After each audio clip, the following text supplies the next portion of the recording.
Well, hello there, Master Hellish here, and welcome to our Monday night live stream. Hello and welcome.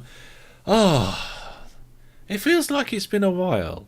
It was only last Thursday when we did our Skyrim Let's Play, but it does feel like it's been a while. But hello, everybody. The stream has started. That's right, the stream has started, chat. That's right. Lawrence here as well, watching on YouTube. I can see Brandon over on Twitch, along with a few other people lurking around. I hope you are all doing well. So tonight we are continuing our Season 9 OpenTTD series. Season 9. I still can't get over the fact we're in our 9th Let's Play season. But hello everybody. Welcome, he says, as he's trying to figure out which game save to load. I've been busy. There is a lot of junk lying around in my office.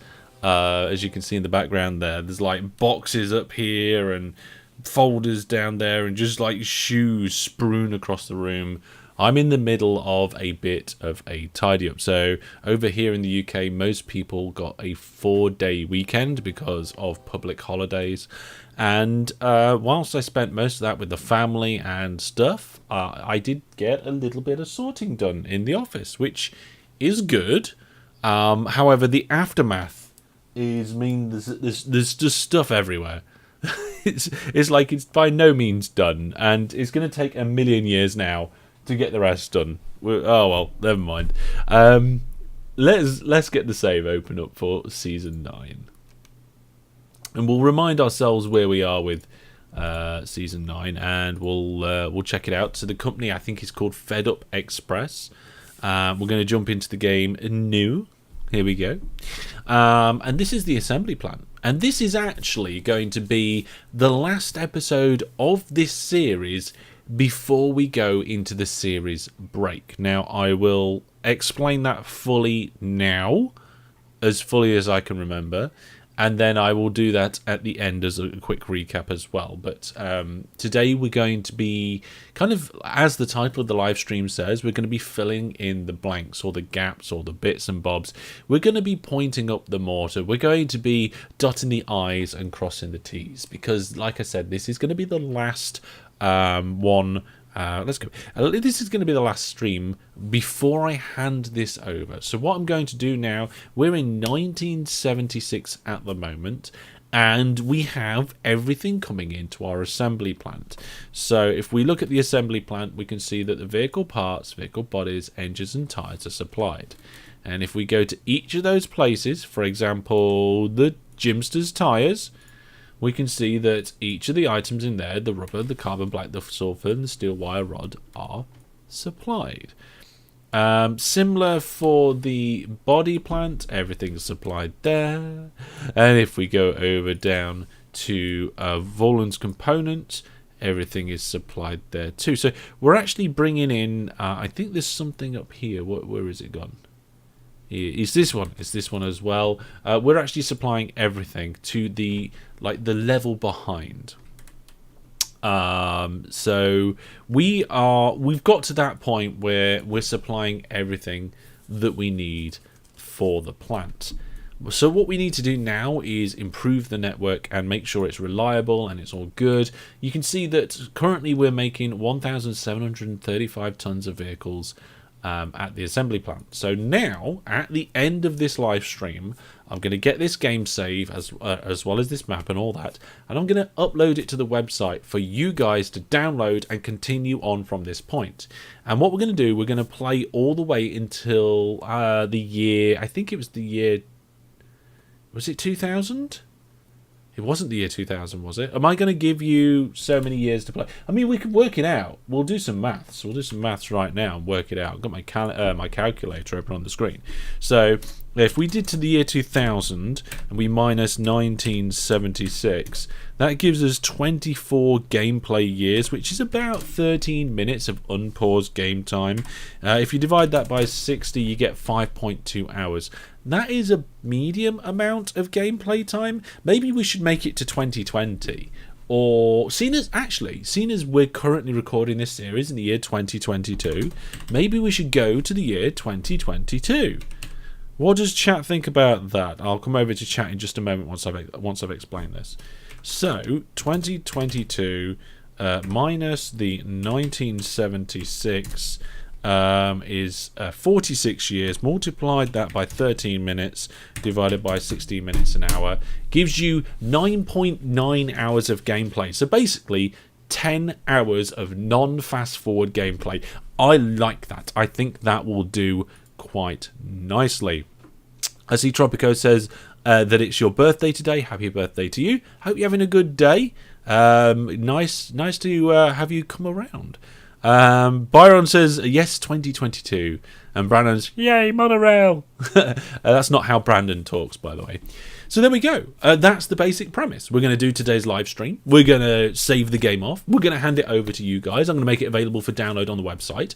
And then I will pick a time where we'll need to get your 2022 saves back to me, because then we're going to do some more live streams all together, looking at all of your different submissions. We're going to talk about them together. And we've done that on my other series, especially series 6, where we looked back and looked at how well people have done with the challenges, but we've never, that's always just been me. I think it'd be cool to get other people in on the chat. Maybe we can even get some of the Viewer Plus people on the voice chat and all that sort of stuff. So yeah, why not make it 2050 when the newspaper comes out? I don't want it to be too long. I don't want people to have to sit down and play like 20 or 30 hours worth of gameplay before then getting it back to me. So we're going to do that.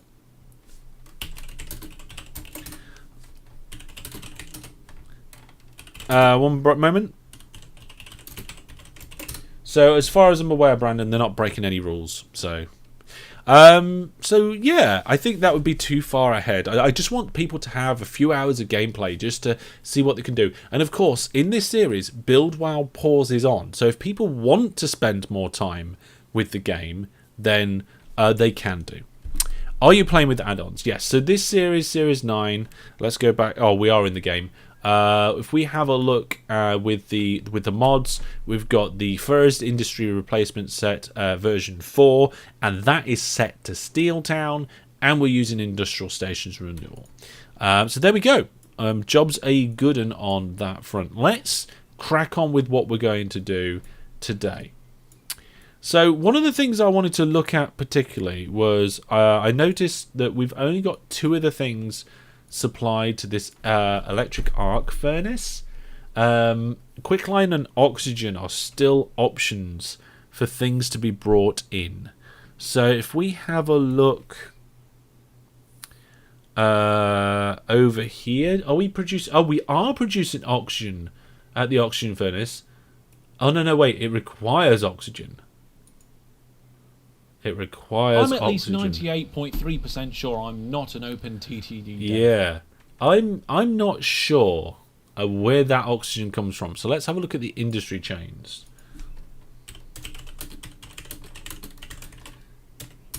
Let's see. Right, oxygen. Where's the oxygen? Oxygen. There we go. So oxygen only comes from a cryo plant? I see. Interesting. I wonder how many of them there are around here. Let's have a look. So if we go to map of the world, we just change it so there's only industries, and remove the town names, turn off the industries and just turn back on the cryo plants. Oh, there is actually one just down the road. It'll be just a short little journey just to supply some of the things that are coming in. Here it is there. 153 litres of oxygen it supplies.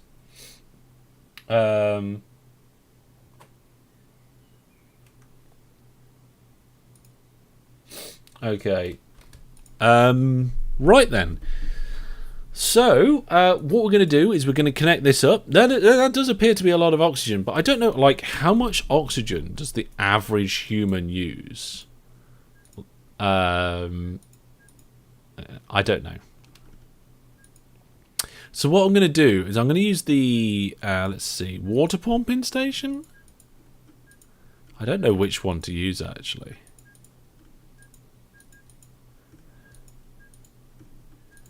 I mean, the water pumping station does look like it would be the right sort of thing for this. So we're going to actually only do a relatively short platform on this one. We're going to just pop it on the side there. And because it's not going a very long distance, you see, we're only going to use 6-length trains. It just doesn't seem like it's worth getting 10-length trains on a little shuttle like this. We're kind of lucky that it's right nearby. And because it's not going to be that busy, we're just going to put the depots right there. It's not the most efficient thing, but it'll do. It will do the job. The SH30 is still the best electric rail vehicle as far as I'm concerned. Have I been laying electrical track? I have. Okay. So we're going to full load here and come down there. Okay. Let's have a look here. Do you have any add-ons you'd recommend that are not too complicated? Yeah, ISR, the Industry Stations Renewal. That's a good one.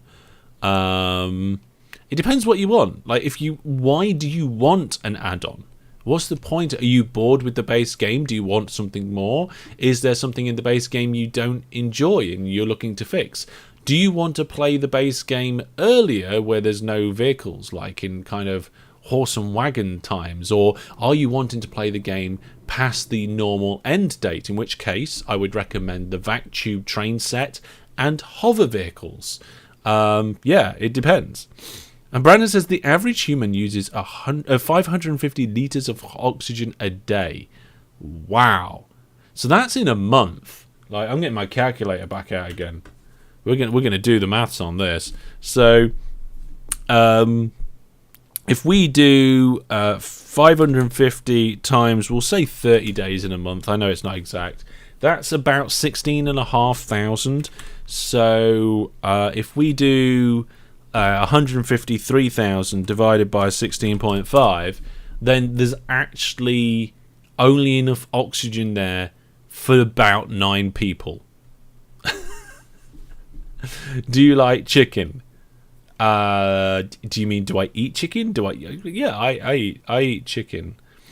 Alex says, wow, just joined, this looks amazing. I've only played vanilla. Is there a list of mods he's using? Is it not in the description? I thought it was in the description of the live stream. There's a lot of people asking the question about the mods. Let me check. Series info. Series 9. Where's it gone? Series 9 Let's Play. Yes. Yes. If I remembered to put the description in the live stream, then it is actually in there. Although, I think the people are... No, it is YouTube people are asking the question. Did I put the right thing? Yeah, it's in the description of the live stream. Right, okay. From now on, me and the mods, we can just say, look at the description. Unless they're Twitch, in which case I don't think they can see it. Right then, we need to add some wagons to this. Did I lose a train of thought there? What are we moving? I forgot what we're moving. Oxygen. That's what we're moving. In an oil tanker. Buy and refit. Buy and refit. Up to length 5. No, up to length 6. There we go. There we are. We've already got the load and unload ordering. I think we'll have 3 of them and send them on the way.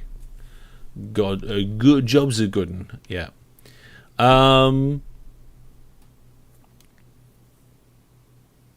Hellish, can we use vacuum tube or maglev? Is there an aeroplane limit? The aeroplane limit should be set to default. And yeah, I mean, if I don't know if vacuum tubes or maglev are available in the year 2022. I don't think they are.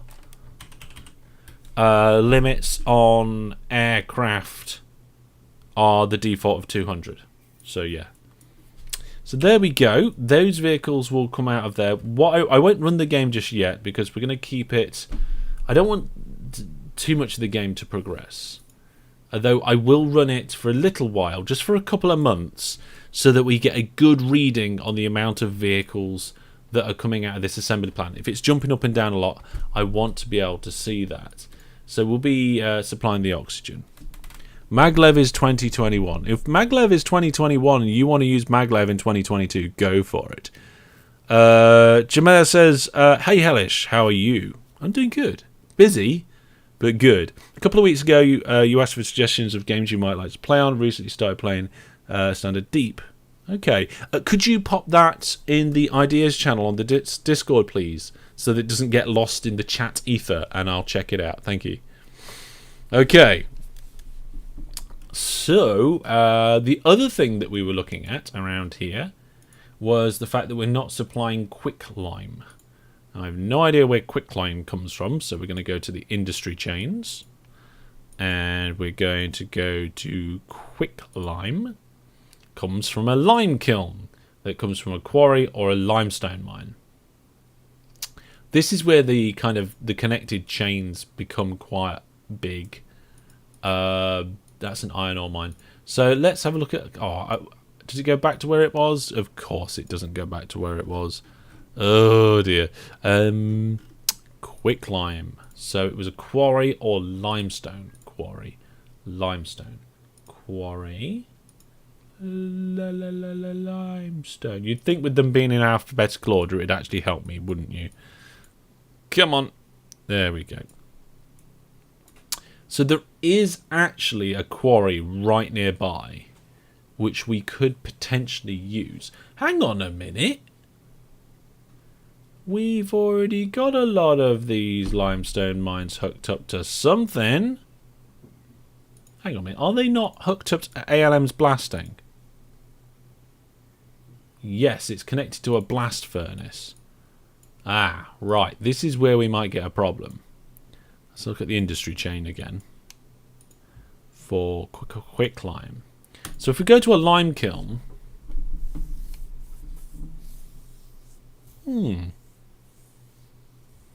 So limestone coming from a quarry.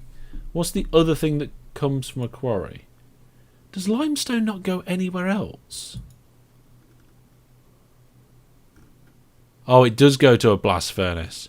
So it goes to a lime kiln or a blast furnace, and we've got a blast furnace down here. Oh dear. Okay. So this part of the network, all around here, this is all picking up stuff, limestone from the mines and all that sort of thing, and it's already stealing it all.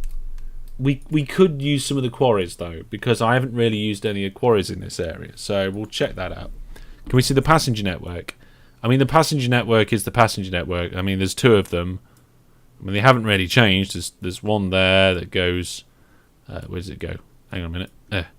It starts here, goes through that town that's sprawling quite nicely. I suppose it's quite nice to see the towns grow. Like, some of them are growing around the station really well. Others are not.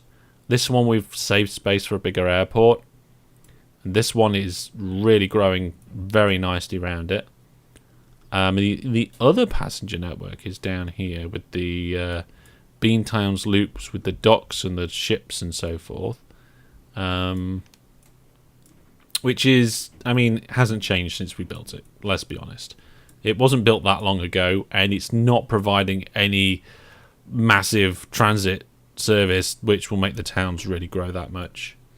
Maybe that's something that some of the viewers will concentrate on when they get their saved games over to me and show me what the situation is.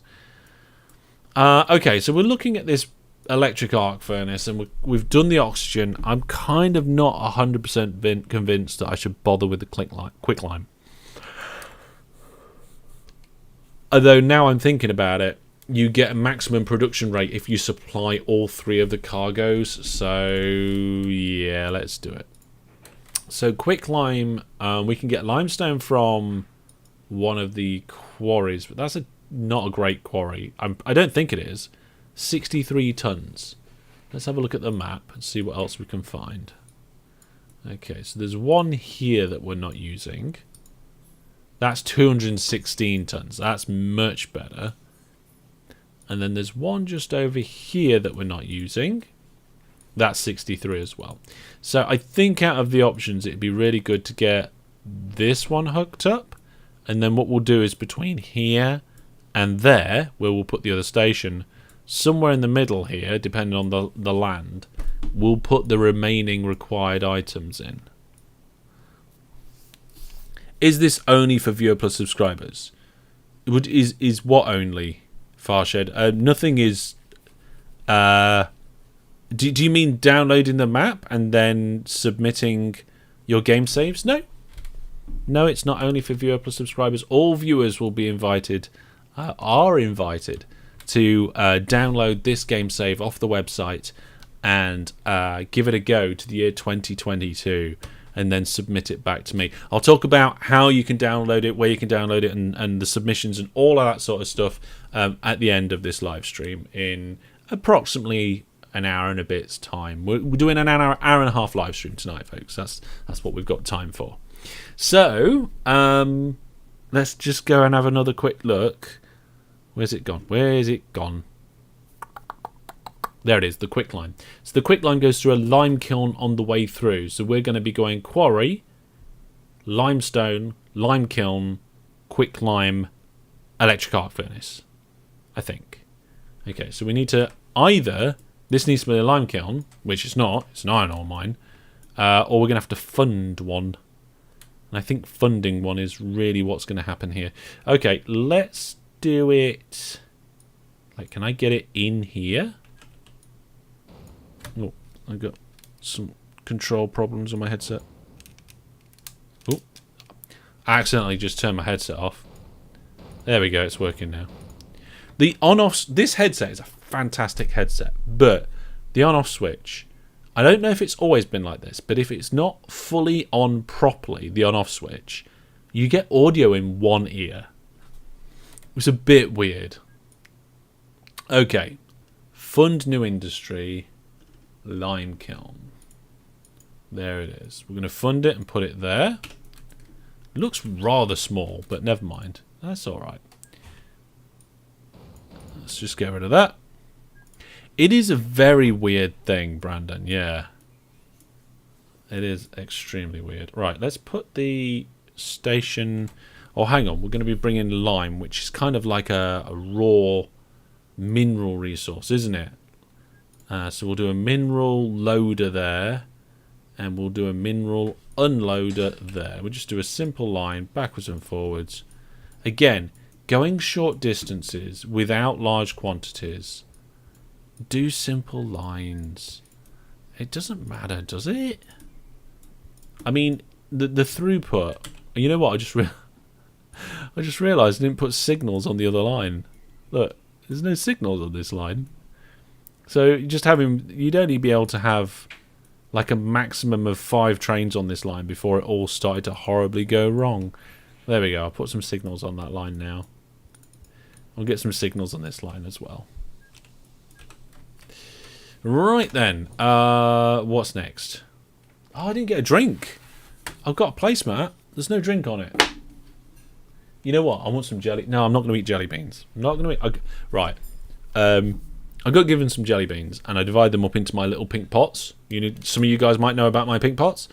The thing is that I don't mind having a nibble like relatively late at night on something, but probably something with high sugar content like jelly beans. Bad idea before trying to go to sleep. So there we go. Right then. So now we've got a service here. We just actually need to add some vehicles. So let's get to the engines. We want to get an SH30 in there. And we're moving limestone. There we go. In a refitted coal truck. And I've made it too long. There we go. I'm going to full load here and just go to there. There we are. You're having some chocolate Easter eggs. Nice egg. Eggs having eggs. Oh no. We've got cannibalism going on. I actually had some of a chocolate Easter egg today. I had it at lunchtime after I'd eaten my lunch, and it was a chocolate orange Easter egg of some description. I'm gonna just say 2. It's a short distance. I think 2 trains will do that. Okay, and then from here we've then got to get up to there. What is it we're actually shifting? What does it produce? Quicklime. I don't know what carries quicklime. What sort of truck carries quicklime? I don't know what it looks like. I mean, it's in a coal truck, according to the game. So if it's in a coal truck, I'm going to do mineral loading and unloading station again. So let's do that. And we're going to cut through the hill here this time. Sometimes I work with the hillsides. Sometimes I don't. Sometimes I just dig straight through them. There we go. Dope, dope, dope, dope. Ugh. Thanks for reminding me to buy some on sale chocolate. You know what, right? When I was at uni, we used to, at Easter, buy Easter eggs all the way through the Easter period. Because it was cheaper than buying, like, bars of chocolate. And we'd just do that. We'd just buy Easter eggs as soon as they were available, keep buying them, and then, you know, eventually stop. I don't think you can do that anymore. Like, the price of Easter eggs and how much you get in the packaging, it's not worth it. It's like the whole package. I've just changed that because it was a mineral unloading instead of loading. It's like you don't get as much as you used to in the Easter eggs, and some of the prices of them have gone up. So it's no longer like a saving to buy them. Yeah. My nan taught me to always buy after Easter. Chocolate bars are also getting, yeah. That's a good point, actually. Chocolate bars are also. I mean, I don't know whether it's because like there's because of the sugar tax or anything like that, but there we go. This time I've remembered to put the actual signals in. So new vehicle, engine, SH30 for now. Maybe when you get this game save, you'll remake the not remake. You'll what's the tool called? I've forgotten. It's the replace vehicles tool. You might use the replace vehicles to upgrade. We've still got some 37 diesels on the network. The reliability is a lot worse than the electric, so you might upgrade a load of them. You know what? I'm going to start an upgrade process going. There we go. So we're going to start upgrading the UU37 diesels to the SH30 electrics. If you don't want to do that, you're going to have to turn that off. You're going to have to remember that we're in the middle of an upgrade here. So we are now moving quicklime. So if we go into the sort menu, and we go, is it quicklime? Quicklime. It's in a coal truck. Buy and refit immediately. And we're going to say full load. Whoa, mouse cursor. There we go. Full load there, unload there, and I think 2 trains should be able to handle that. It's a relatively short journey. So now our electric arc furnace, when we unpause the game, will get supplied with both of these. Is replacing tool a mod? No.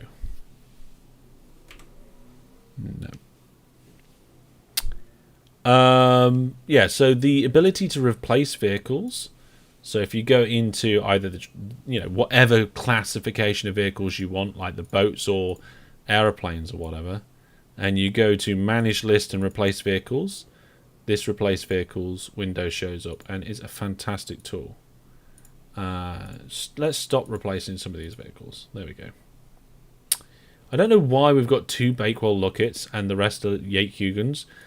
Presumably they're doing different routes, and I never upgraded them on purpose.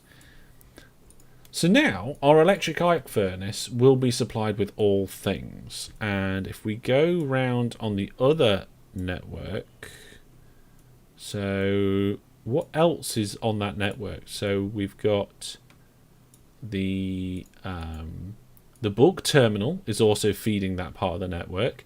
It's only been supplied by one thing, but its production is already gung-ho because of the number of units we're delivering. And then the oxygen furnace is providing, I think it's alloy steel. Again, we're only supplying 2 of the 3 that we need, quicklime and oxygen. Basic oxygen furnace. Hang on, is this a base? This isn't a basic oxygen furnace. It's an electric arc furnace. Oh dear.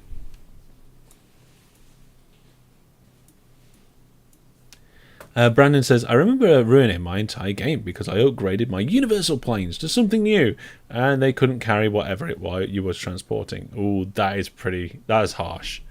That is harsh. I'm wondering whether we should add quicklime and oxygen to this oxygen furnace. Maybe we should let chat decide. So that's kind of like option 1, to kind of like upgrade the inputs at the oxygen furnace. The farms already going in here are perfectly fine. The trains are flowing in and out nicely. If we come over to Jimster's Tyres, looks like that's all good as well. And we're getting all 4 items thrown in there. Rubber, carbon black, sulfur and the steel wire rod.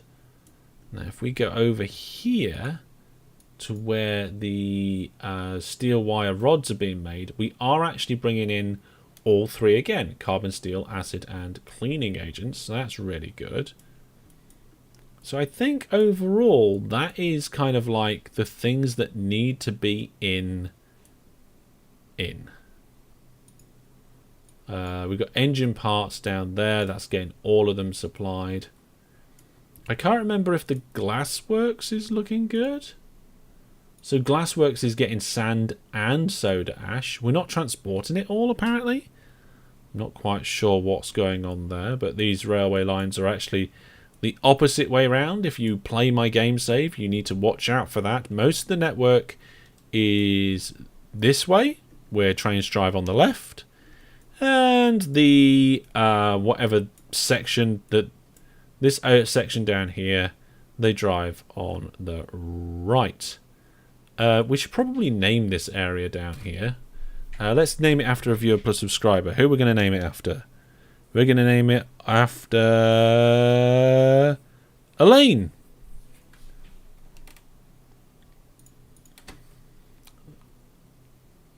Where's it? I've lost the rename button.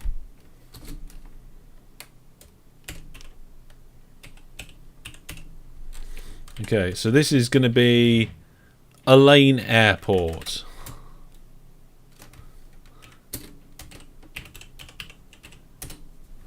There we go.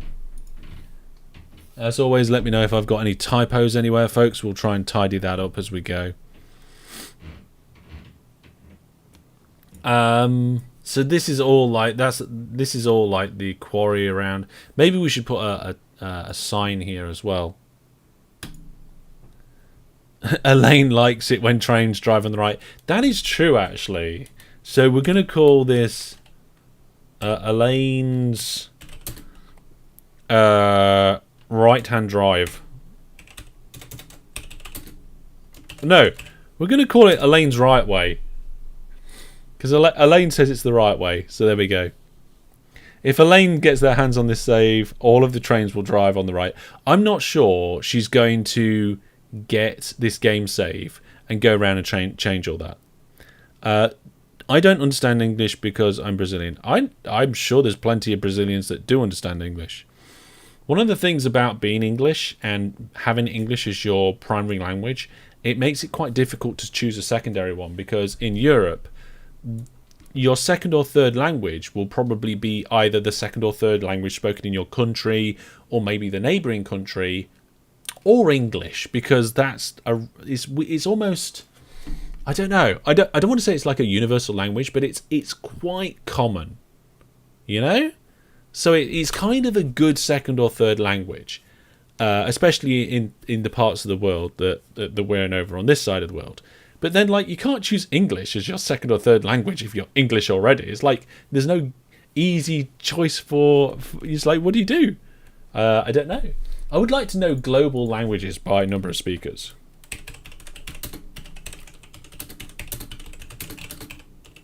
Let's see if we can get some statistics on this, because we all love statistics. Oh, right, okay. I'm a little bit surprised by this. Right, folks. And we'll get back to the trains in a second. But English, apparently, according to Wikipedia, which we all know is 100% accurate all the time, has a total of 1.4 billion speakers. So I think that's first and second language. You could choose Welsh. I could choose Welsh, Timman. That could be an option. The second most spoken language is Mandarin at 1.1. I actually thought that was top. I was wrong. Let's have a look and find out. Dutch is no use. Almost everyone can speak English anyways. See, this is my problem as an English person. Like, what do I choose? And if I'm just going to like go by the statistics and go to the next one down the list that's most common around the world, I'd be learning Mandarin Chinese, and I think the tongue of that would be very different from what I'm used to. Anybody is interested, 3 Hindi, Spanish, French, modern standard Arabic, Bengali, Russian is 8, Portuguese 9, and I think is that Urdu is 10th. Japanese is down at number 13, which is interesting. I thought that would probably be higher. Korean at 23. Let's just see if we can find Welsh on this list. I can't find Welsh. Polish is down at 43. So, you know, as an English person, it can be difficult to choose a second language. Hi, I hope everyone is learning something. Always. We are always learning things. If you're not learning things, then, like, are you really surrounding yourself in an environment where you can grow? There's a question. It's a bit of a deep question, isn't it? Right, I think I feel quietly confident that we've supplied all the places that I'm happy supplying. One of the things I'm not confident about is how the trains are flowing around ALM's Blast. So we're going to unpause the game for a little while. See how loud they are in my headset. Medium, not too bad. And we're going to see how it goes. We're going to see what's going on here. Actually, today I am not supporting a Master Hellish t-shirt. There's 2 reasons to that. One, because I forgot to put one on. And secondly, because I'm actually in the middle of clearing out my wardrobe and moving things around. So my options are limited. Today, I am wearing my level 14 complete t-shirt. That was what I got after 14 years of being with the wife. A fantastic little gift there to remind me of how long we've been together. Egg just asked Brandon how his Dutch was, and he says it's terrible. Oh dear. Right, okay, ALM's blasting. Let's have a look. You know what? It's not running too bad. There's a little bit of a slowdown here. And there's trains loading there. Let's just check. That is an optional depot, which I don't like. I kind of wish that I'd have done this separate now. Like, I feel like you should have either a mixed train, so for example having livestock and wheat on the same train, or 2 separate stations with 2 separate lines, 2 separate destinations. Maybe not 2 separate destinations, but 2 separate lines, because you end up just making it really, really difficult to feed in the separate things when we've tried doing it so many different ways. Oh, me uppy downy hills. Somebody might decide to try and fix my uppy downy depots in the game save. I don't know. Maybe we should talk about different things that people could do when they download the game. So they're going to download the game. It's going to be about 1976, and they're going to play into the year 2022 to the current date.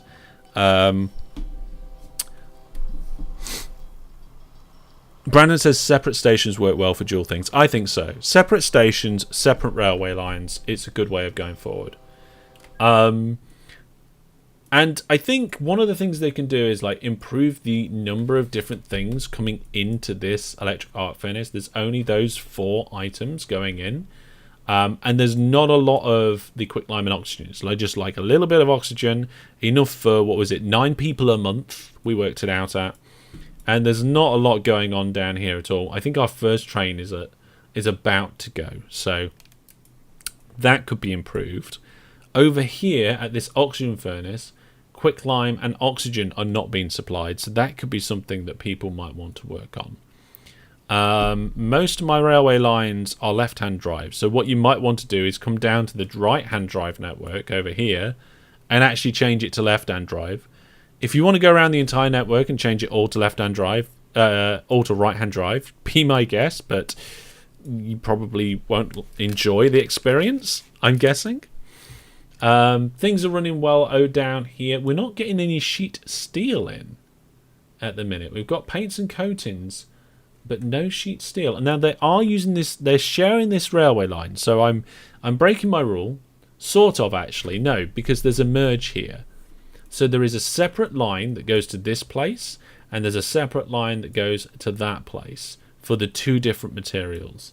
And then they just share this one line going into this station. If you're going to do it, that's probably the better way to do it.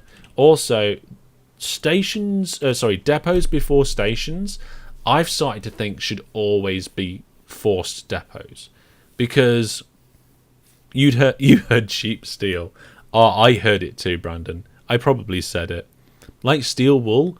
Oh, don't talk to me about steel wool. It makes my finger like I've got a ghost injury on my finger that makes me think. Oh god, yeah. I had an accident with some steel wool once on my finger. If anybody's ever sliced cheese with a cheese wire, we won't go any further into that conversation. So yeah, I mean, over here it's doing all right. Which one does it say is not being supplied?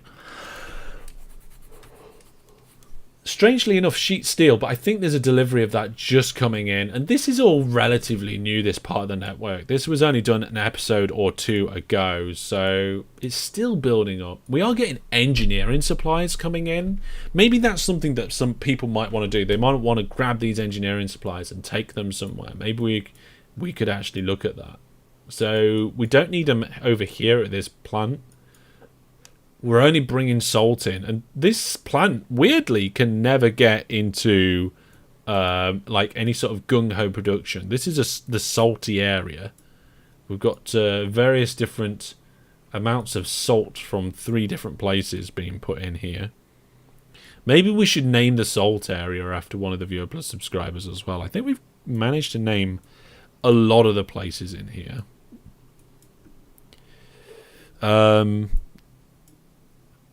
Good evening, Ice Cool D. Yeah, okay. So overall looking good. Let's look at the actual station list. Okay, so when you're looking at a railway network and you're thinking, what can I do to improve the business? How can we make more money? One of the best ways of making more money, once you've got a network up and running, is to find where you've got an excess of something somewhere and add more trains or some type of infrastructure to move it. Now, if you're playing a game with maintenance turned on, you want to avoid infrastructure unless you need it. So what we're going to do, we're going into the station list, and by default it's usually kind of like this, where they're all sorted by name. But if you change it to total waiting cargo, okay, and then sort by that, you'll see that you can find stations that are full of passengers, engineering supplies, mail, and whatever LS is. Now, sometimes when you're doing this, you'll be just wanting to concentrate on your railway network. So what you can do is just click the train button here, and it gets rid of everything else. So there we go. You can filter by cargo as well. So you can say, oh, right, okay, show me only passenger stuff. But we don't want to do that.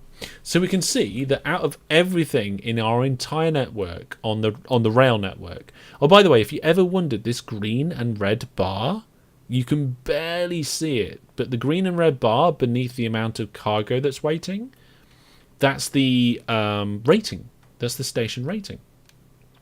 Duntbird Springs has a large amount of limestone waiting to be shifted. I'm wondering if we should just siphon off some of that limestone and bring it down to this lime kiln instead. But no, what we want to do is figure out why this limestone is not getting shifted and work out what we can do about it. So if we have a look at the situation as it is at the moment, the number one reason I would say right now that limestone is not being shifted is that there's no train in the station to load and take it away. Okay, fair enough. There are 2 trains on their way, and it does appear that there's more trains on their way down here. Could it just be that we need more trains? Is it that these trains got held up for some reason? And looking at the trains on the railway line, it's pretty much back to back all the way down. And look at this. The trains are all filling up over here as well. Is the display an add-on to the game? I don't remember seeing that before. I'm going to say no, because the only add-ons we've got enabled at the moment, the only mods, is the FURS Industry Replacement set and the Industry Station Renewal set. And neither of them I would call a display thing. Oh, the station list. Is that what you were talking about? The station list? Yeah, this is vanilla. The only difference to this station list is all of these cargo types are from the FURS Industry mod. Okay? Yeah, so that total waiting cargo, that's vanilla. That's base game. So, we've got plenty of trains that appear to be queuing up. It could just be that a couple broke down and just really slowed things down for a while. But I'm not seeing any reason why. I mean, here there's a section of track with not many signals on it. So it might be that if we just place more signals on, we'll get a better flow of trains down that section of the track. And that might be all it takes to just improve things down there, because we've got it all down here. There we go. You haven't played in a while? That's one of the cool things about OpenTTD. It's a game to be able to come back and play, I think, and learn more. Like, this is series 9. I've been doing this for nearly 10 years, roughly 9 years, and I'm still learning things now.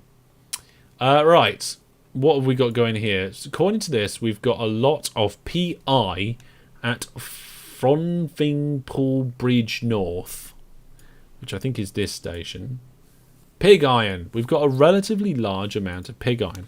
So this is one of those stations that you can see that we've got one station with 2 different sets of platforms. Now, the platform different sets here actually don't matter. Okay, so that is still Fronthingpool Bridge North, and these platforms are still Fronthingpool Bridge North. Okay, so all 6, is it 6 or 8? All 6 platforms are the same station, but we've used waypoints to split the trains up so that we're not causing any problems there. Big fan of the videos. I'm glad you enjoy them. We've got more than 500 OpenTTD videos now on my channel on the main series, which I think is fantastic. If you're into OpenTTD and you want some content to watch, and you find out that there's a channel with 500 videos of the game that you like, that's got to be a good thing, right? When did you get your first computer? That is a cool geek question. I remember, I think it was when I started secondary school, and I can't remember when that was. I wonder if... No, I don't know, actually. Maybe if I have a look... No, because I was going to have a look at my photo library, but I didn't have digital photos back then. We didn't have digital cameras when I started secondary school, I don't think. Like, I never owned one, not at that time. So, the family first got a computer when I started secondary school here in the UK, as we call it. And I got my first computer by the end of that, before I went into sixth form, I think.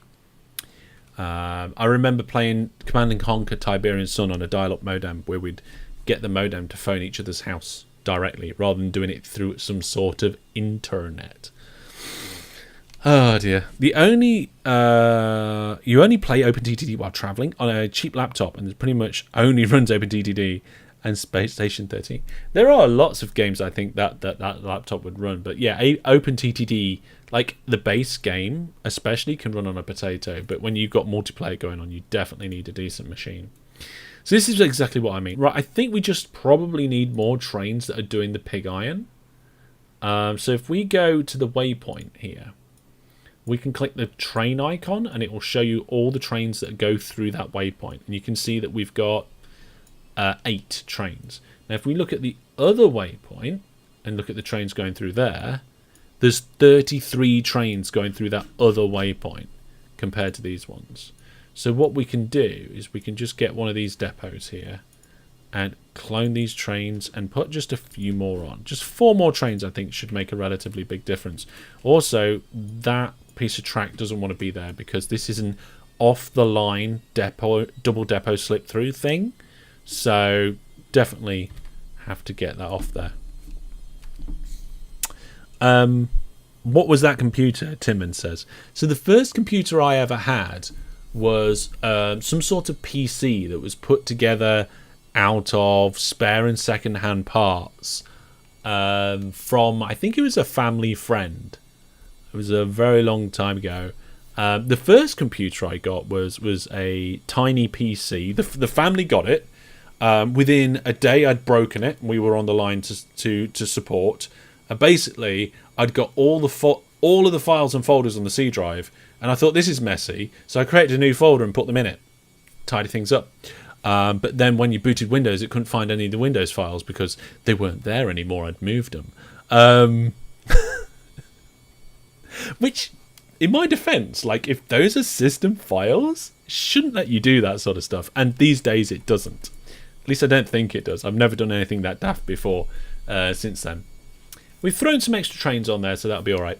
That first computer had a 1.33 megahertz processor, not gigahertz, a 1.33 megahertz processor. I can't remember how much RAM it had, but it had a massive 3 gigabyte hard drive. I nearly said terabyte then. No, 3 gigabyte hard drive. And now, like, I've got a 6 terabyte hard drive down in this computer, which is my main data store. There's other drives on there too, but that 6 terabyte drive is like huge. It's like 1,500 times bigger than my first one. So yeah, things have definitely moved on. Definitely moved on. Right then, back to that list. Let's go back to the station list. We've got a lot of mail over here, but I'm ignoring that because it's mail. We've got a lot of passengers over here. I'm ignoring that. But vehicles out actually has a good number of vehicles waiting. Okay, so we've got nearly 200 tons of vehicles. Is that just because, like, we've had a train breakdown in the entrance? Let's just unpause the game for a little while and have a look. Timon says, my first PC had MS-DOS. Yeah, so my first PC was Windows 95. But it also had MS-DOS on it as well, I think. It can store a thousandth of arc on that, yeah. So there we go, look, this is how quickly things can change. Like, vehicles out had 200 tons waiting at it. It's not anymore. The trains have just gone through. There's another train coming not far after. There is a bit of a gap after that, actually. It is potentially conceivable we might need more trains in vehicles out. I didn't mean to go to that. Where's it gone? Here we go. What is this? Iron ore. Why is it coming up as Na? Or am I going to the wrong thing? It's salt. Okay. We've got quite a lot of salt sat here. Why? Why is there a lot of salt sat here? When there's train... What are these trains bringing in? The trains are taking the salt, right? Looks like it. Arc is 450 gigabyte. Enjoy. Yeah. Your first PC was a Pentium 175 megahertz with Windows 3.1. I think I only just got Windows 95. I think like any earlier, and it would have been probably Windows 3.1. I remember that some of my friends had Windows 3.1 at the time. I got Windows 95, so I was the one that had 95, you know. And one of my friends came round and he looked at the computer, like this brand new computer and stuff, and they were like, "Oh, they must have made a mistake. It's got a 3 gigabyte hard drive. 3? That's crazy." And then they couldn't believe that my computer had a 3 gigabyte hard drive. Yeah, what's going on here? Why is there a load of salt when there's that many trains? Are they all filling up on salt? They're empty. Can carry salt. Let's have a look.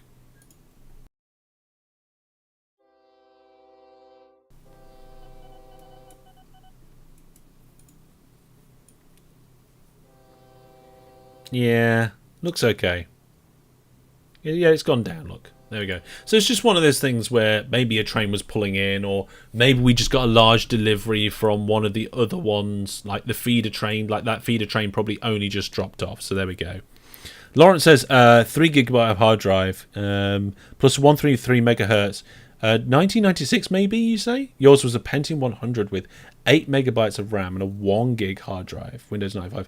I don't actually remember how much RAM my first computer had. I think the brand was tiny, but yeah, it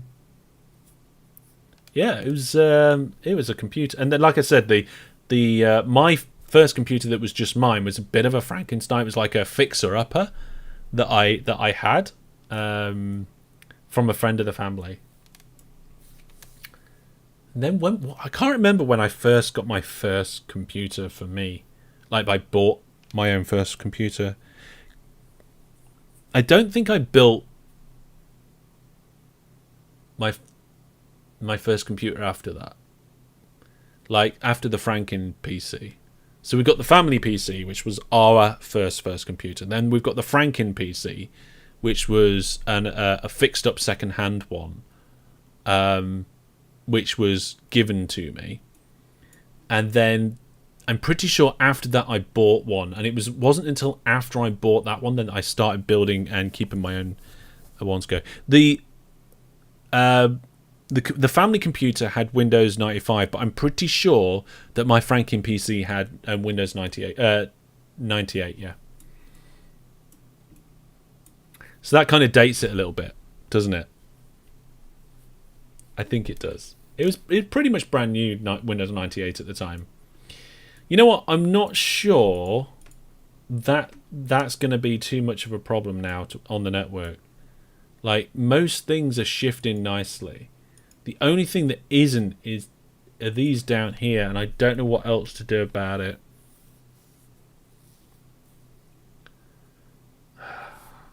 It's like, is there a slowdown in this part of the network? Like, the trains are coming in pretty quick, right? They're just flowing out. I mean, there's a bit of a slowdown here because they're having to re-merge back into one line.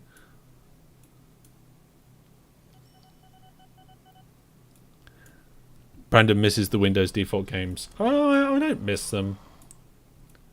See, look, we're having to wait here. It's because one of them broke down. Have we got any depots down here? There you go, folks. We have no depots on this part of the line. So the question is, where we're going to put the depots. I think here. We're going to have to do a little bit of remodeling.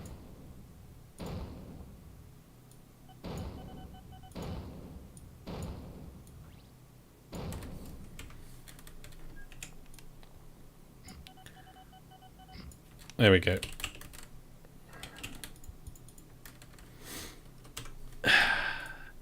And then I'm going to push this hill out to here.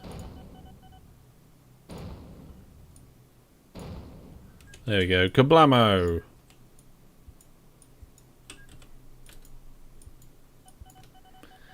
And then we're going to come out with... Come on. Depot arms. There we are. Goodness. Depot goodness. I don't know if actually, come to think of it, right? The first family computer was the first PC. The one I told you about. The one with the 3 GB hard drive. That was the first family PC. That was the first PC we had. We did have like a games console before that. We'd have a ZX Spectrum. And I have no idea what architecture that runs on. No idea at all. Could not tell ye. Right, so we've got 4 double depots off the main line here. We'll put a signal going in there. Signal before the depot. And a signal on the way out. There we go. See that the trains are actually using the depots here, which makes me think that they need them. That one didn't, which is a bit odd. Oh my goodness, try updating Service Pack 3. I remember the updates. Yeah. And still we're playing and watching OpenTTD 25 years later. On a PC that's more powerful than our craziest dreams at the end of the 90s. That is so true. That is so true. There we go. That I don't know if that's helping. We've got this railway line that's going nowhere here, which is unlike us at the moment. But yeah, updating Service Pack 3 was a pain. Aram says, I feel young because my first PC had Windows Vista. Yeah, that makes you relatively young, I think, in my viewer base. I remember when Vista first came out, it was not good. But by the time Service Pack 1 came around for Vista, it was usable. And I think by the time they did Service Pack 2 as well for Vista. And you know what? By then it was an okay operating system. It just didn't have a good start. In fact, I think I still have a Vista laptop. Here it is. I don't know if this laptop works. It certainly doesn't... I don't think it would boot without the power cord, which I have. See, that's how old it is. It's got not just... Hang on, it hasn't just got a network port, but I think it's actually got a built-in modem as well. The removable battery, and it's actually got the product key for Vista on the back as well. Windows Vista Home Premium. It is Windows Vista Home Premium. And this was one of the last laptops I ever had with a DVD drive in it. And this is a DVD recorder disc, which is quite unusual. So I keep this. It's got a VGA, so you can connect your monitor, and get this, 3 USB ports. And we don't even have to ask what sort of USB type they are, because back in the day, there was just USB. There was no such thing as USB 2 or anything like that. And you could turn the Wi-Fi on and off with this little physical button here. Had headphone ports on the front. Yeah, I think this still works. I have no idea what the login is for it. Maybe I'll do a vlog about it at some point.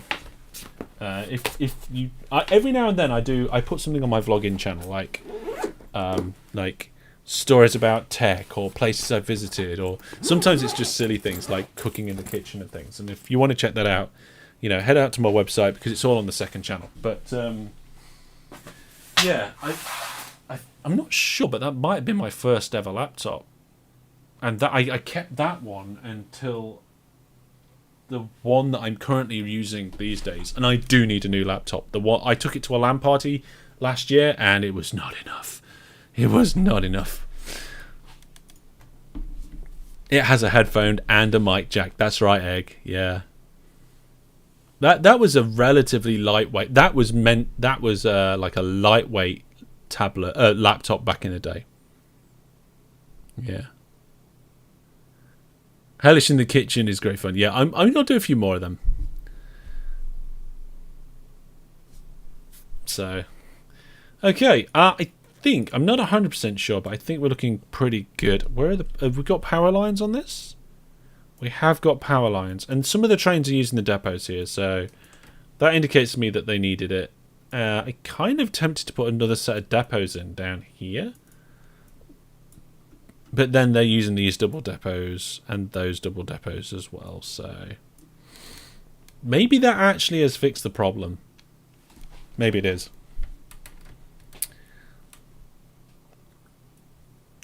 I'm not sure if OpenTTD is multi-core these days. I think it is, because they move stuff. Yeah.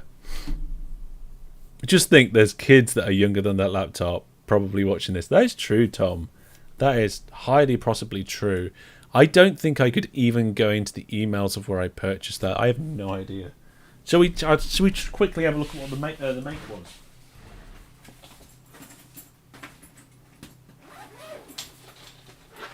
So somebody can Google it. It's a, oh god, this model number is massive. It's a H12Y. So it's a Philips H12Y. I want to have a quick look at this. Let's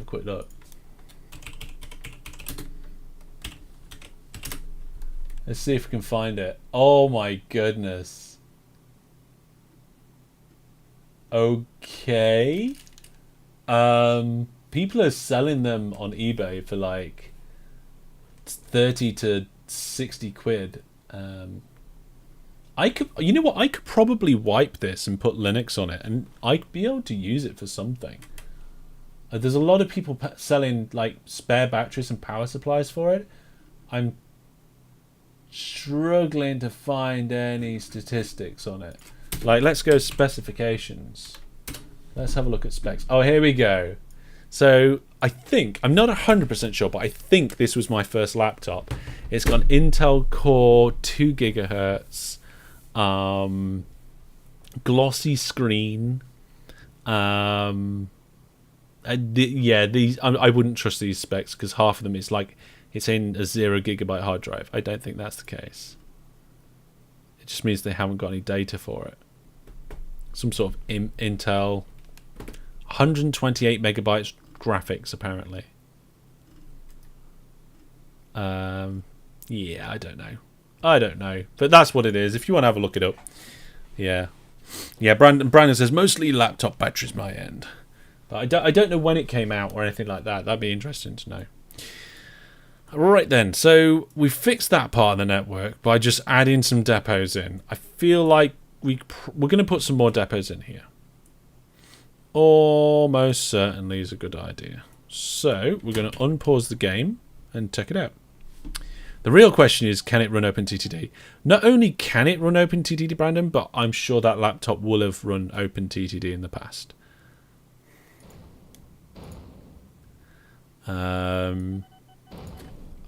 Because I'm pretty sure I played OpenTTD on the first computer, the 3 gigabyte family computer that I was telling you about, the Pentium. I was going to say the Pentium something. Is a Pentium 1. Is there no details on the sticker? I'll have a quick look at the sticker. It says made in China. There's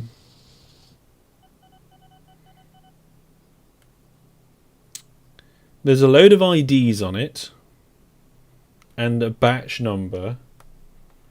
That's about it. Hang on, what happens if I try and turn it on? Does the button light up or anything? Yeah, it is dead. But I don't know if I got the power out and did anything with that. I don't know whether it'd work. There we go. Right.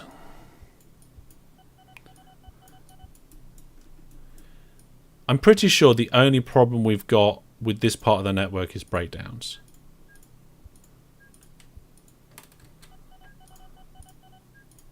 Just checking actually on over here whether these, yeah, they've got the right diamond access point. So we're going to be like this. Get rid of that. Just read the minimum specs for OpenTTD on Steam, and it says processor yes.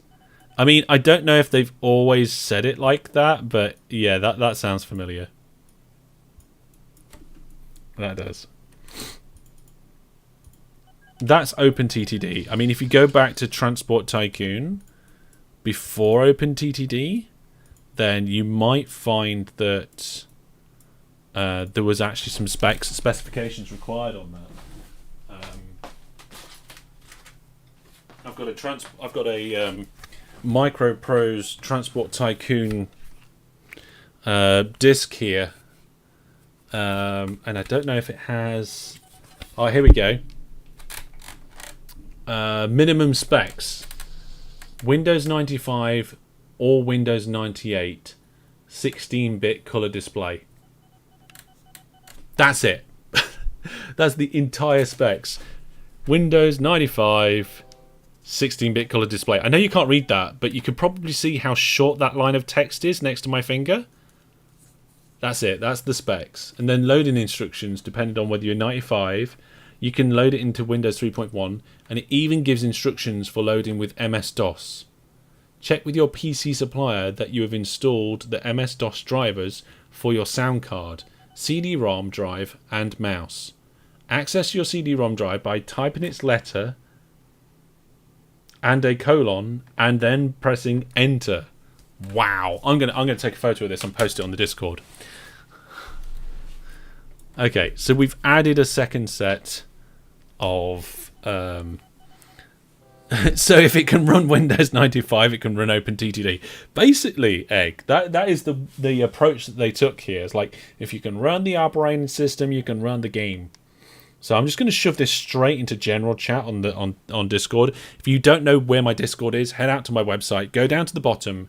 There's a list of all the different places: Discord, the Twitter, the various different YouTube channels and stuff. I'm going to see if I can get a photo of this without. Yeah, there we go. Is that right? There we go. I just posted the picture in general chat. There we go. And as a bonus, I took the photo on the old laptop as well. You use some of those instructions for your job at work. It's interesting, isn't it? Ooh, we've got a problem here. What's the problem? These trains seem a little bit lost. These ones seem stuck. What's wrong with that one? Waiting for a free path? Why? What? Uh-oh, what? Oh, I think I've used the wrong sort of track. Right, pause. What happened there?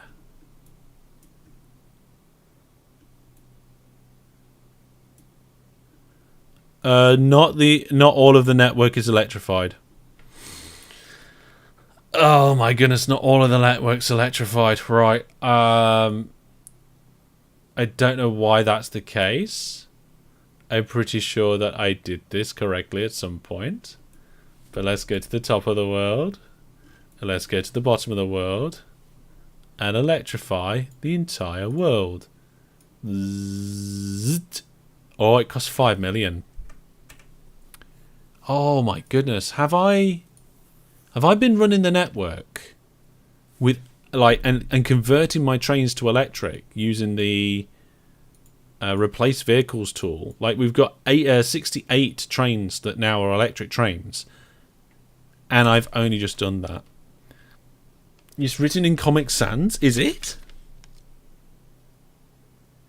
I'm not 100% convinced that is Comic Sans.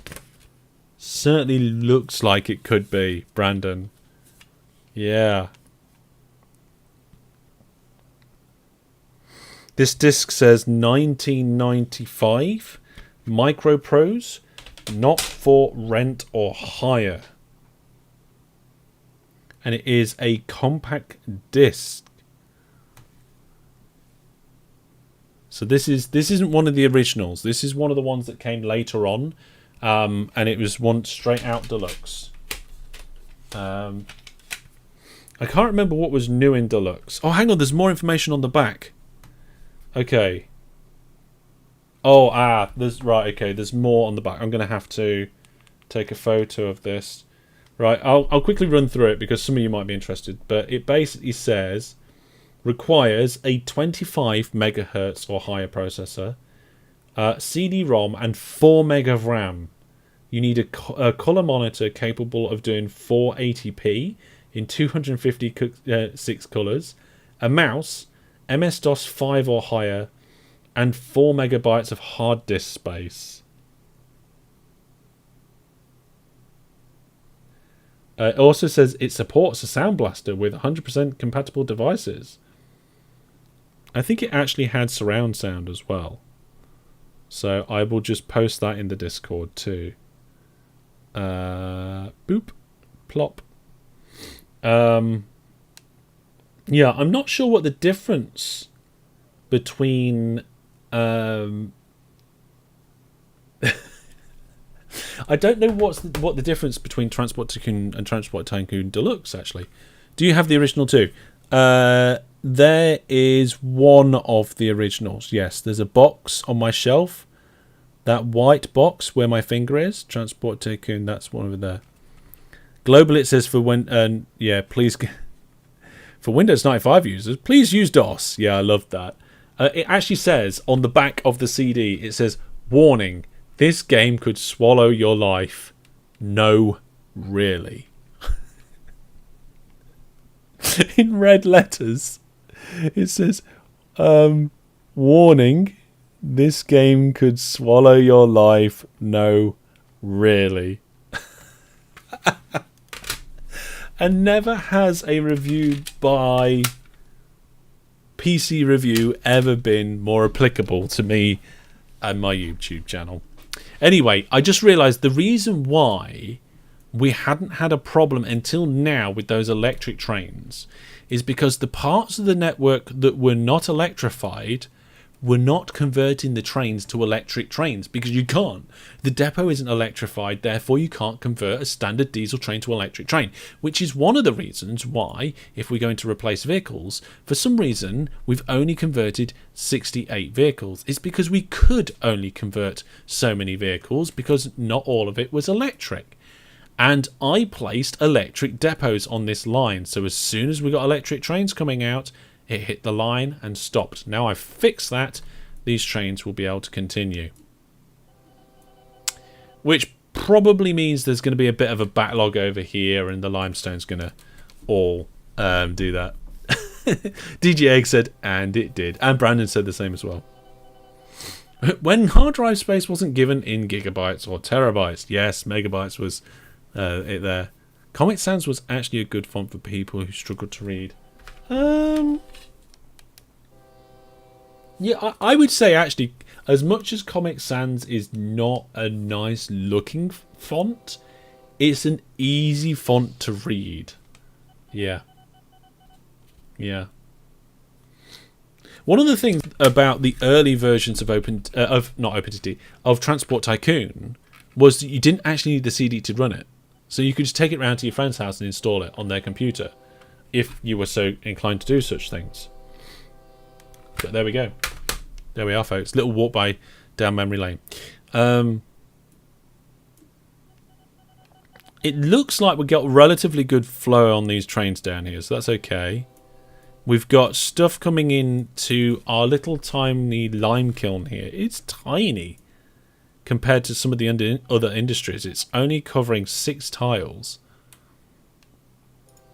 Has this train actually made a journey yet? Yeah, and it's making a profit. Okay, looking good.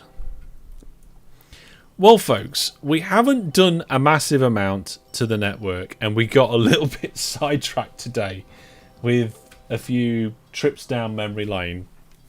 Are you on another little trip down memory lane? This is the first tablet I ever owned. It's the Samsung Galaxy Tab. Doesn't even have any numbers, I don't think. It's the I think it's the original Samsung Galaxy Tab. Look at the size of that bezel. Can you see the bezel? Like down here, like it's massive. And it is pretty heavy and pretty thick compared to a lot of the tablets that... I mean, I'm running the... Ooh, here we go, look. So this is the Samsung Galaxy Tab 2, I think? This is the original. You like a bezel, yeah. It's heavy. It's hefty. And it still works. I didn't realise it still works. I found it the other day while sorting through some things. And I was like, I should just put the charger in this just to make sure that it doesn't work before I send it for recycling. And it works. I have a tablet. I mean, it is so slow and clunky. Maybe if I factory reset it would actually work. I don't know. Okay, what we got going on? So overall, let's have a look at the health of the company. So we've got over 600 trains. We've got some ships, aircraft, and road vehicles.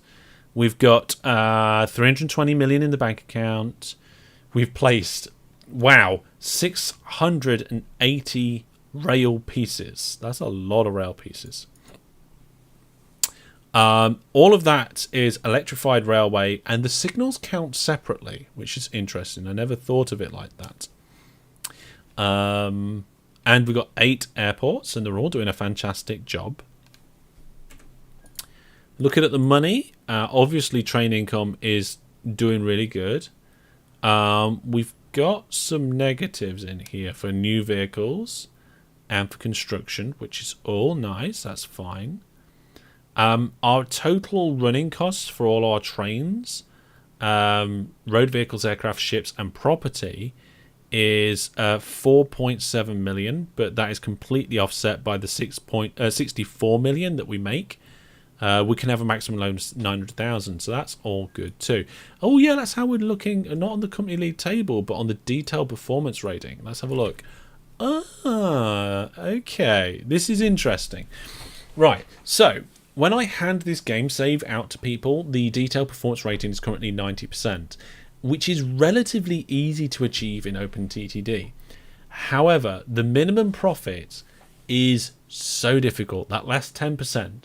This is the profit of the vehicle with the lowest income, okay? So I think to get 100% on this game, you have to have the profit of the minimum profit of all vehicles on your network to be 10,000 or higher. I mean, if you just look at the road vehicles, though, I mean, they're all getting old and breaking down.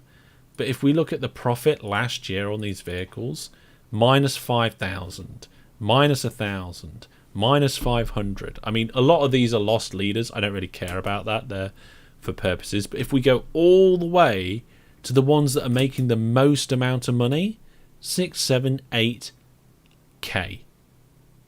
So our most profitable road vehicle is not even making 10K. So it'd be interesting to see if anybody can get this game save from the website and kind of do something about that. I don't know. Road vehicles, it's really difficult. We do have some ships, which you could just get rid of the ships. I mean, they're not making any money. The ships were just like a bit of fun, a bit of an experiment. So yeah. Brandon says, I find it funny that you have all these super awesome specs for your computer and you used to play a game where it just says, yes, that's true. But you got to remember, OpenTTD is not the same as Transport Tycoon.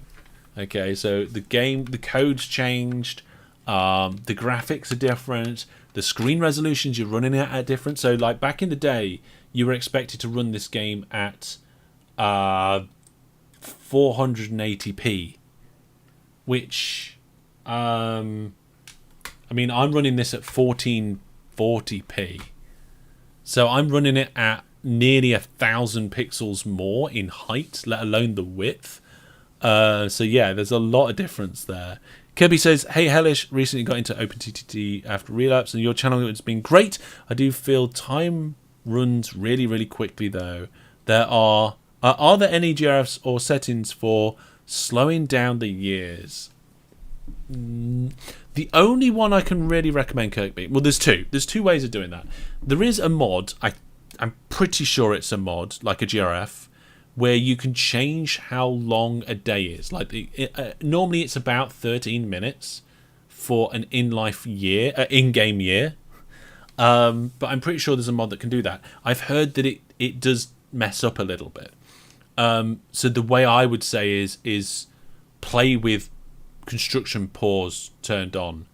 So like if you go into the filter string of the settings, type in paused, you can do when pause allow all actions. So you can pause the game and build stuff and then carry on the game and build stuff. So you get a much longer game out of that without changing any of the core gameplay. So that's the way I would probably do it. Lawrence says, if I'm correct, when there's a junction, the first piece counts as 1, and then the second for 2 and the third for 3, so it increases quickly? Okay, let's test that out. So if we go, like, details here, we've got 55,463. So if we place a piece of rail, that should change. They are 464. And then 467. 472. What? Remove that. 467. 464. That is crazy. Can everybody see that number changing? So we go from 63. New viewer plus subscriber. Fantastic. That was too loud. Well, we've got a new viewer plus subscriber there, folks, and that was really, really loud in my ears. Let's have a quick look at the list here. Esme, thank you. I'm sorry if I'm saying that wrong, but thank you very much for being a viewer plus subscriber and supporting the channel and getting all of those benefits on the screen, plus the extra ones that are on the website now. Thank you. You keep things going around here. You and all the other 43 of you that are currently viewer plus subscribers. You're brilliant. I can't believe that I'm able to continue to produce content, do as much content as I do, and put as much time, effort, and money into the content that I do because of you guys supporting the channel. So thank you very much. But going back to where we were in chat, yeah, this is weird. Like 464, 467, 472, 479, 488, and 499. For all those different combinations of bits of track. That is quite weird. I didn't know it did it like that. So that's strange. That's a nice little tidbit there, Lawrence. So it's not actual number of squares. Like the complexity of the track gives it like an extra modifier. So if you do lots of straight bits with turns, like a straight bit, turn, straight bit, you're not going to get as many points as many point scores as if you've done combination junctions like this and things like that. So that's interesting that it's just not like a linear expression of the number of tiles you've covered. So there we go. Max says the JRG patch lets you change the day length. Yes, and it probably works a lot better. Fast forward set to less than 10,000. Oh, of course. Of course, I completely forgot. That's a new feature in the game. Fast forward time limit. Okay, so the default value of fast forward is 2,500%. You can set it to no limit, so the game just keeps going as fast as you like. Values below 100%. Yeah. So it actually slows the game down. So if we change that to like 1 and then go fast forward and unpause, now we're going at 100th the speed of the normal game, I think. the vehicles haven't moved yet. Maybe I broke the game.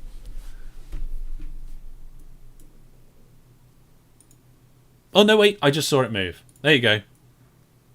There you go, everybody. The trains are moving at 100th of the speed. Let's find a busy area to see if we can see any trains moving. This is probably the most ridiculous way of doing it. So yeah, I mean, this is another way of doing it. It doesn't make time longer, but you could actually do a game like this and play it this slow without using the pause feature. So that is definitely an option. Dirk's here. Hello, welcome. Oh, there you are. We've just got a train paying in. Yeah, it doesn't make the game any longer. It just slows it down, which you may think is the same thing, but it's kind of not. Yeah. So there you go. Like, oh my goodness, I don't think I could play the game at this speed. Let's go back into the settings. Should we put it at 10%? See what it's like. Where's it gone? Oh, let's fast forward. Let's go to 10%.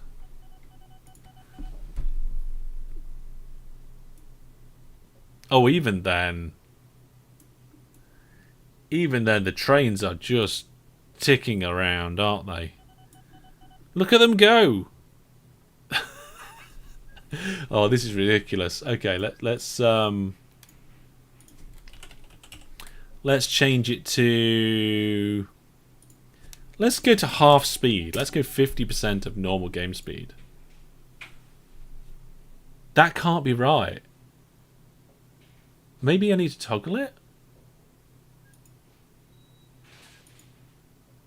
Yeah, that's a bug. The game isn't doing that properly. You have to turn it off and on again for it to work properly. Like, they were going faster, but not fast enough. So that is half speed. I could play a game at half speed. Maybe even a quarter speed.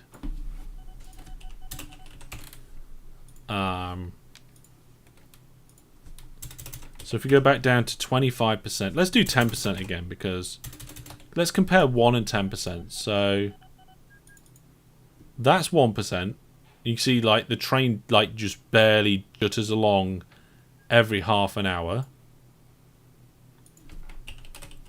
And then for 10%, it does start moving a tiny bit quicker, but we have to turn it off and on again by the looks of it to make it actually work nicely. There you go. There's 10%. Brandon says 50%. Ah, so my late game playthroughs then. Yeah, some late games. There we go. Yeah, toggling it seems to fix it. I'd expect it just to work maybe, but I don't know. Maybe there should be something in the game code that does that. Anyway, once again, we have been on a fantastic tangent. And what I will do is I will put the game back to normal speed and I will change that setting back, because I am now going to be handing this game over to all of you. Okay? So I'm going to save this game off. We're going to put the game save on the website. The year is 1977 in-game. You have 300 million in the bank account. And currently, the vehicle assembly plant building is creating, we'd round that up to 1,900 tons of vehicles a month. Okay? So when we look back and we see how well people have improved this map, we're comparing it to the 1,900 tons of vehicles that were being created previously. Now, I don't know exactly how long I'm going to give you guys to play the game and return your game saves. It might be a month or 2 or 3. So you're going to have to watch out in Hellish News and social media and on the Discord to find out when I'm going to turn around and start the live streams again for this series. But has anybody got any questions? So basically, you go to the website, you download this game save, you open it up, and you carry on playing. And you carry on playing until the year 2022. You stop, you save the game, and you come along to the Discord, and you either well, you can just drop a link to your game save on the Discord. Please do it in the OpenTTD channel on the Discord. If you don't have Discord, go to my website, and on my website there is a list of different places you can contact me, and we can arrange for you to send me your game save through one of those places instead. Discord is preferred. Okay, so there we go. Like I said, I don't know how long we're going to leave it. Now, in replace of this Monday night slot, we're not actually going to be putting anything in. So for the next few weeks, there are going to be no live streams on a Monday night because this series is coming on a pause. Whilst I let you guys all take this game save and just play around with it, see how you can improve things and fix things up. I'm so excited to see what you guys can do. Really excited to see what everybody can do with this game save. But we do have a few boats, not many.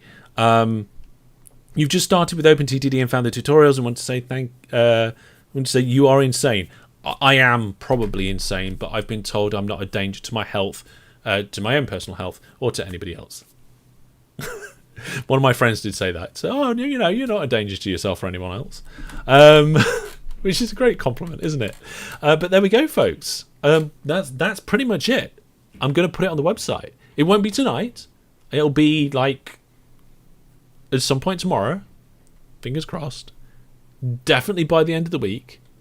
And I'm going to give you somewhere between 2 and 3 months to play to the year 2022 and send in your game saves. Send in your game saves, preferably on Discord, if not by one of the other ways to contact on the website. And I can't wait to pick this series back up. And what we'll probably do, I don't know if we'll play. I think we will play a little bit of some of those game saves, and we'll if we think there's anything to improve or fix within those game saves. So we won't just do one live stream. We'll do a small series of live streams to finish the series off like that. But yeah, that's it, folks. Like I said, this Monday night slot will not be replaced by anything for now. In the future, it might be. I don't know. But for now, we're just going to keep it 2 live streams a week. So we're going to have Transport Fever on our Tuesday nights, and for now, Skyrim on our Thursday nights, and a few videos at the weekend for now as well. But like I said in Hellish News, things are changing on the channel. There's a bit of a balance thing going on. Content's going to be changing a little bit, but hopefully it's all going to be good. And I'm enjoying this, and I hope you are enjoying it too. If you are enjoying it, please do go to the video of this on YouTube if you're watching live, or if you're not watching live, just go down there now and give it a thumbs up, give it a like, and doing all the sharing and good stuff to let everybody know, and the YouTube algorithm, the all-important algorithm, know that you enjoyed this video. And I'll see you all very soon. Hopefully most of you tomorrow night for another fantastic Transport Fever live Let's Play, which I'm also enjoying that. I'm enjoying everything at the minute. It's all great. I just wish I had more time for it. But I'll see you all soon. Take care, everybody. Thank you. Goodbye.